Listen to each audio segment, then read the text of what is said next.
Just taking a look at a cheap Rincan tube radio, picked up for a couple bucks. $2 to be exact. Has all the knobs, and the dial cord seems to be working.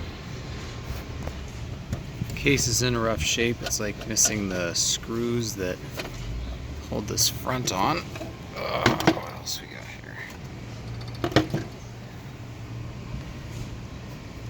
Unlabeled. Missing power cord. I think these just unscrew.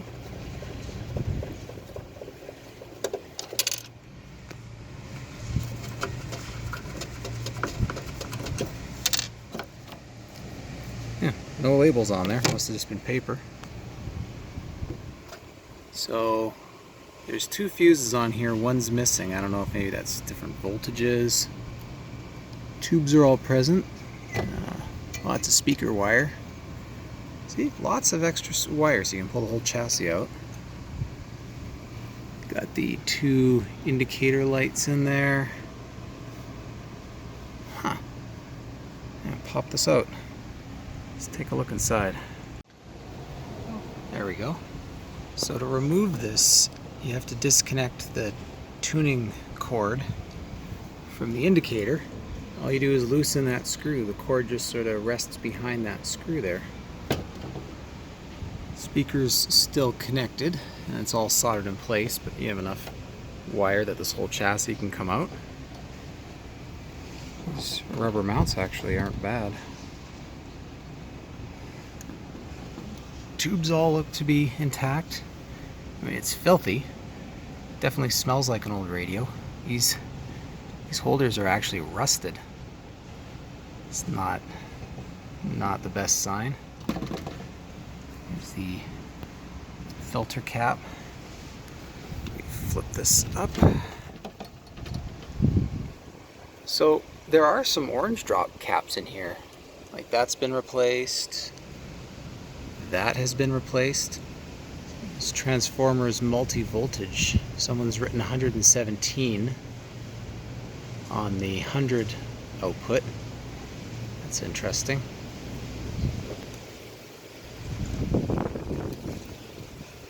It is windy as hell out here right now. A lot of old wax paper caps.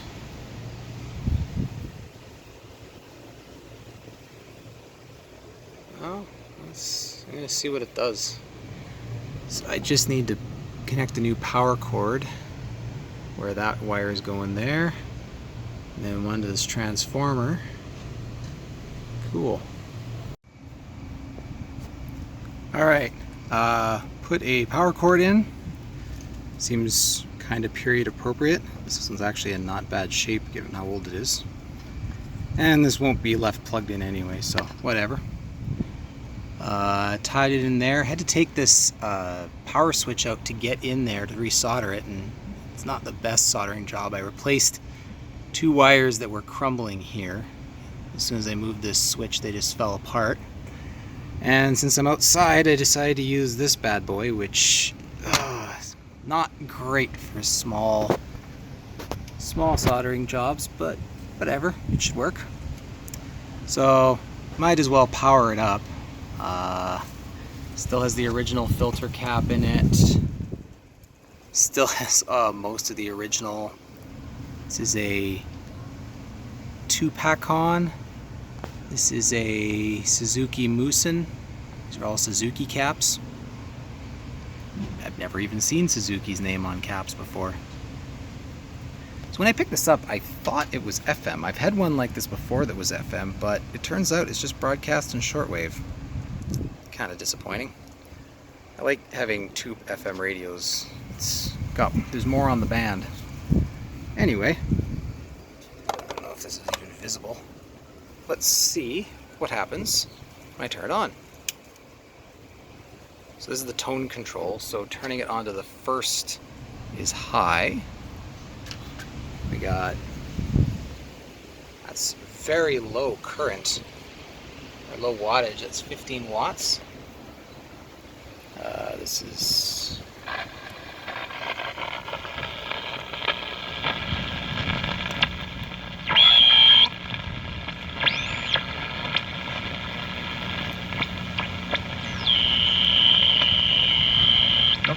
You know, if a cop can't find drugs and a 14-year-old high school dropout can't, what does that tell you, okay?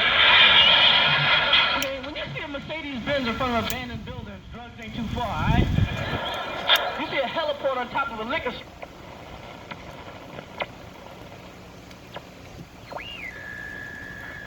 That's max volume. Well, I mean, it gets one station. These could very well be stations.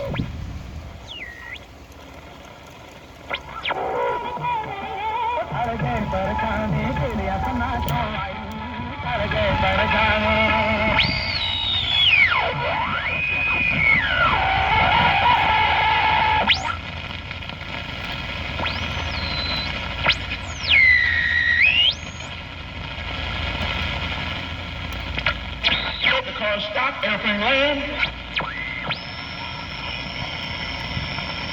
So that's on AM. Oh, knob's broken here. Shortwave. It says no antenna, so it'll pick up nothing. That's very promising. Yeah, now it's up to 20, nearly 20 watts with the volume wide open. That doesn't seem to make a difference.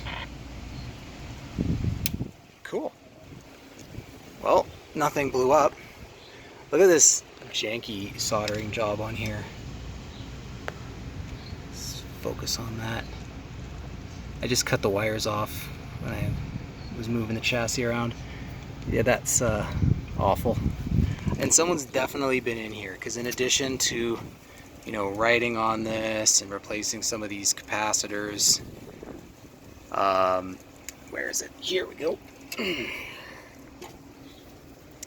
There was a headphone jack added, or factory, I don't know, but it's no longer connected to anything, so yep. Next stage is to clean all this nasty grime out of this case, and I'm gonna try and polish this up and see if I can kind of bring some life back into it, and then take this inside and recap it, because why not?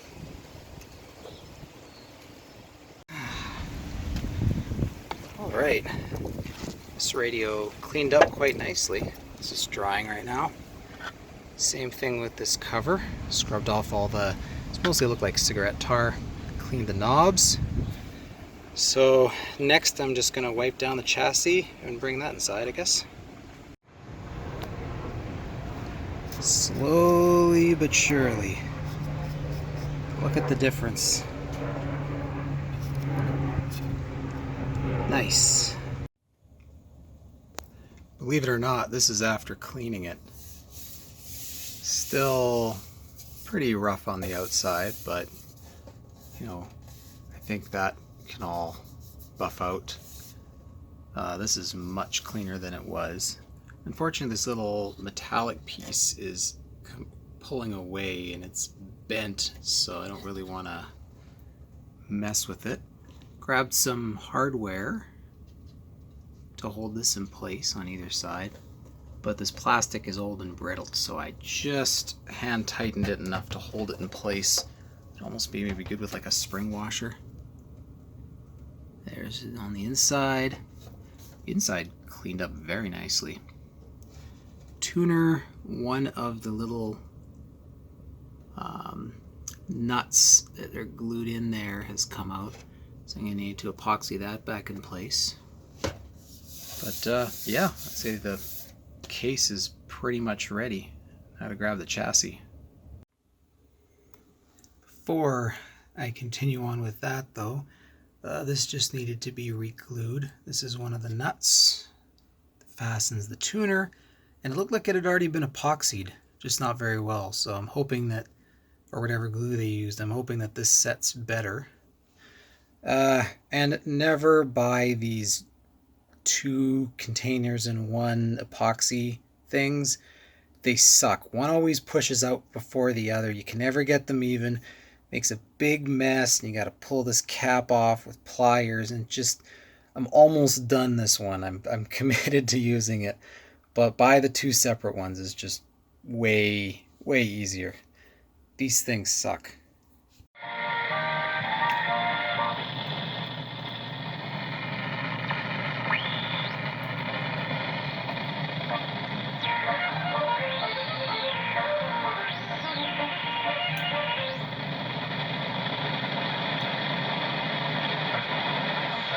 Sometimes fishing, sometimes sourcing our food from people who believe in the head-to-tail movement, local.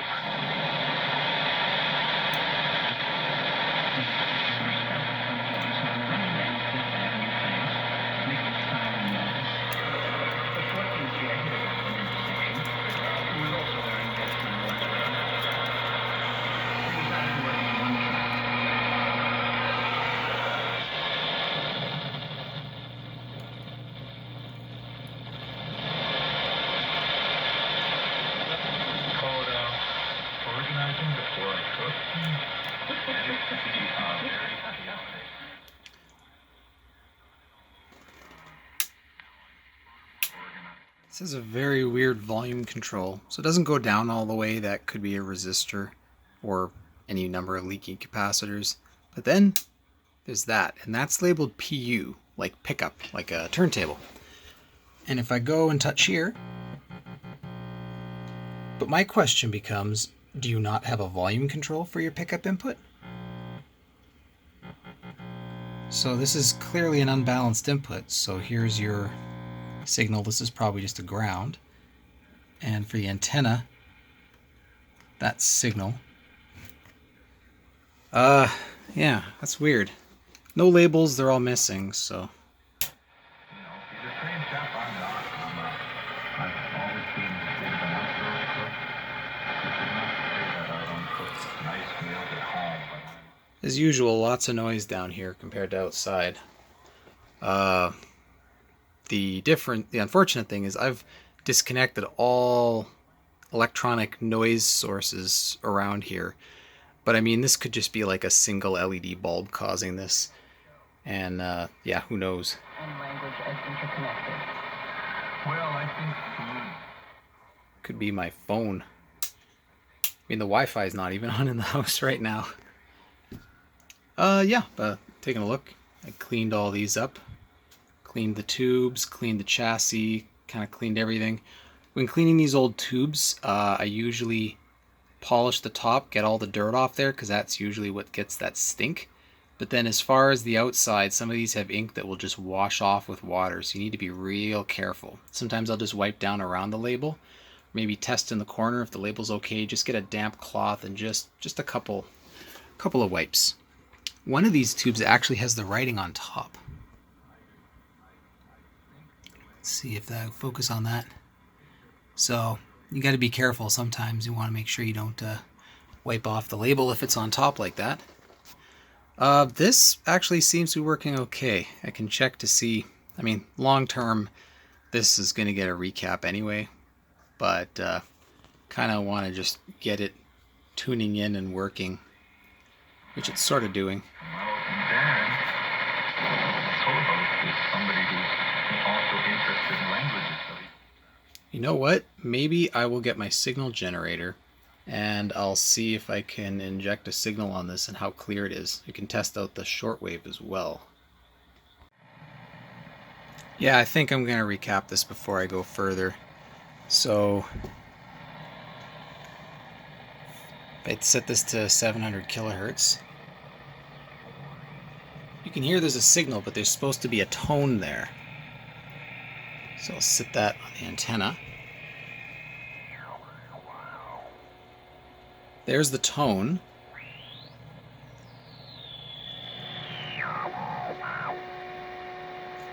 But there's all that squealing in between. So every single station just has a bunch of squealing around it, which is probably just the caps. And yeah, okay. I'm going to recap and we'll see what it does. I could go and test each one, but they're wax paper caps and they're crap. I mean, they'll have to be replaced at some point anyway. And I don't know enough to do the proper diagnostic. Oh, this one's doing this and this one's doing that, so we do them all. So I finally decided, you know what, maybe I should use my brain. Look at that. That's wattage. The most I've seen this draw is 18 watts. This should not be drawing 18 watts. This is a 6-tube radio. This should be drawing like twice that. So this is the strongest station it can tune in. So I checked the voltage going into the rectifier, and we're getting 250 volts. This is not the exact schematic, but should be close enough. Coming out of the rectifier, however, 40 volts. And then with a 4-volt drop across here, 39 volts. So this is actually running on 40 volts and is working.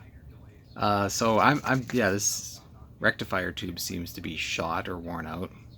I do not have one. I'm going to decide if I want to order one, because this radio just seems to be, I don't know, more work than I thought it would be. But I'm just amazed that it works as well as it does given the low voltage. Winnipeg's all-new funny 1290 AM.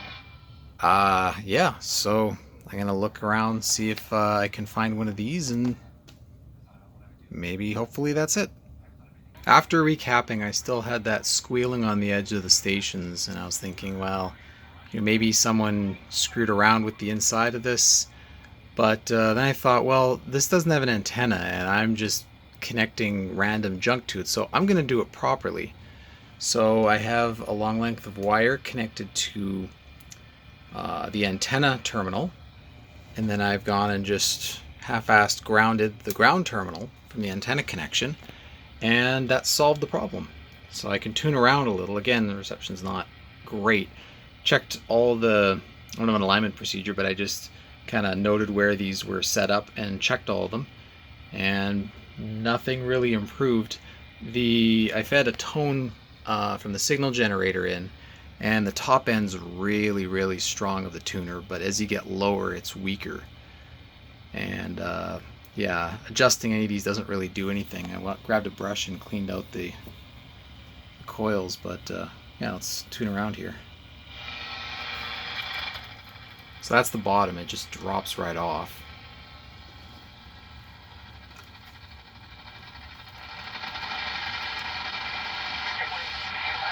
It can happen to anyone, but it doesn't have to. Don't drink and drive. So that's normally a very strong station.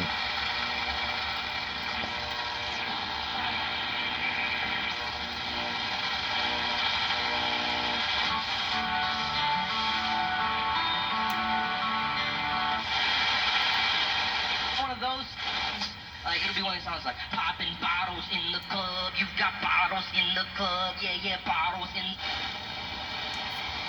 And yeah, so the top end, like that was 1290, and 1290 is not the strongest station in the city, but it comes in here very strong.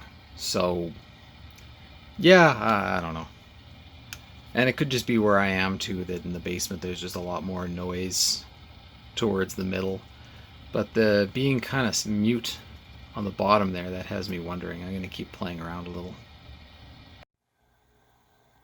Well, shoot. I lost a bunch of footage of this. So I'm going to try and go over everything that's been missed. The top has been polished. Let's see how well this comes off here.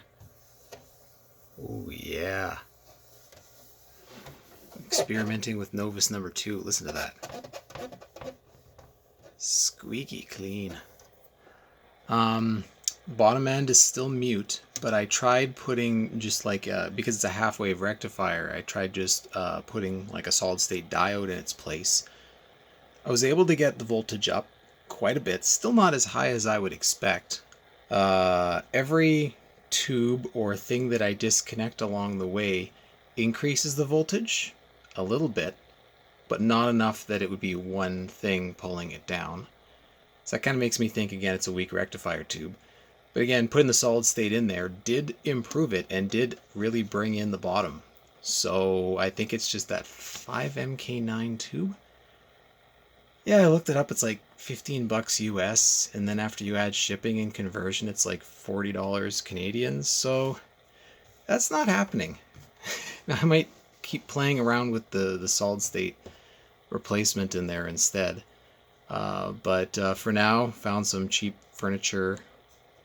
Those little covers that go on like cheap melamine bookshelves for the screws. Pop those in there. They look okay. And let's see here. So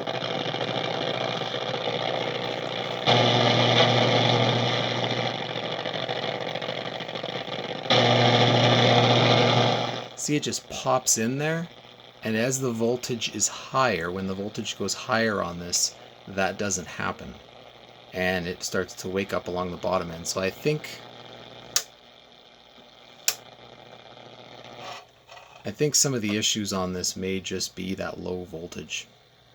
At any rate, this was fun. I think I spent, what, $2 on this.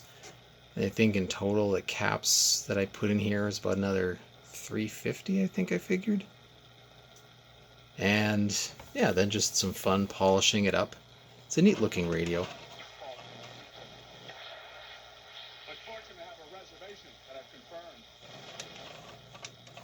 But yeah, it might just be something sitting on a shelf just because it looks kind of cool. Otherwise, yeah, this didn't really quite turn out how I expected, but I didn't really expect to buy this $2 radio. It just, I saw it there and the guy said $2 and I couldn't say no. But yeah, thanks for watching this weird mess of stuff.